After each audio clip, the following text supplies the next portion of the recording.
இந்த காலை மட்டுமல்ல, இனி ஒவ்வொரு காலையும் உன் பாதங்களை போற்றியே பாடுவோம். பாவை நோன்பின் மேன்மையை உணர்கிறோம். பாலகோபாலனின் அருள்தான் எம் வாழ்வில் பொருள் என அறிகிறோம். தினம்தோறும் திருப்பாவை, நாள்தோறும் இதுவே வைபவம்.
நீரும் நீர் சார்ந்த இடமுமாய் சுற்றிலும் பசுமையாய் காட்சியளிக்கிறது தஞ்சாவூர்.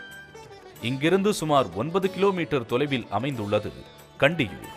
இவ்வூரில் அரசாப விமோச்சன பெருமாள் எனும் சிறப்புமிக்க திருக்கோவில் அமைய பெற்றுள்ளது. இத்தலத்தில் கோவில் கொண்டு எழுந்தருளியிருக்கும் பெருமாள் ஹிரண்ய சாபம் தீர்த்தவர். திருமங்கை ஆழ்வாரால் மங்களாசாசனம் செய்யப்பட்ட இத்திருத்தலம் 108 திவ்ய தேசங்களில் 15வது திருத்தலமாகும்.